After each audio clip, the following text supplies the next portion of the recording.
When I was growing up, there was a television show that I had to watch every Saturday morning. It was WWF Wrestling. There was Jake the Snake Roberts, there was Macho Man Randy Savage, Snap into a Slim Jim. My favorite was a Junkyard Dog. He would come out to Another One Bites the Dust by Queen. He had this big chain he wore around his neck, and right when you thought that it was time for him to be tagged out, he would come back fighting twice as hard. In Genesis chapter 32, verses 22 through 32, it tells the story of a man who wrestled with God and prevailed. His name was Jacob. Jacob is a person who dealt with a lot of struggles. Jacob was a person that when he was born, the Bible says that he grabbed the heel of his brother, and therefore when he was born, his mom named him Jacob, which means supplanter or heel grabber, because he was a trickster. In Genesis chapter 32, it says, and he wrestled with him. I can imagine God wrestling with this man who was struggling with his identity.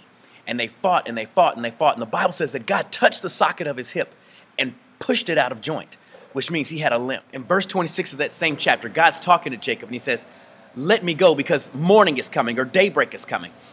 And then Jacob says something that's so crazy. He turns back to God and he says, I will not let you go until you bless me. I believe that we've got to get that same tenacity in wanting to know our purpose and wanting to know who we are. Saying, God, I will pursue you. God, I will chase after you. God, I will wrestle with you until you know and you let me know who I am. In verse 27, God asked Jacob, what is your name? And Jacob, of course, says Jacob. I don't think God asked Jacob his name because God was unsure of his name. God asked Jacob what was his name because he wanted to make sure Jacob knew his identity. God was about to do something specific. God was about to do something different. He was about to change his name from a label to a purpose. He was no longer Jacob the trickster. He was going to be Israel. Maybe you feel like you've been wrestling with God and you've been going at it for quite some time now, and you're on the mat. The referee has got his hand down 1, he's got his hand down 2, and the 3 is about to happen. But listen, I encourage you to keep persevering and keep pushing because your blessing is right around the corner. In verse 29, Jacob turns to God and he says, God, what is your name?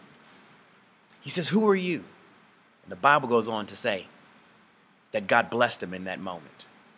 I believe he got his blessing because after he stopped wrestling, he started listening. Listen, there's a quote that says, it takes courage to stand up and speak as well as it is to sit down and listen. Take time to listen and you'll receive your blessing. This is Minister Will Cumby. God bless.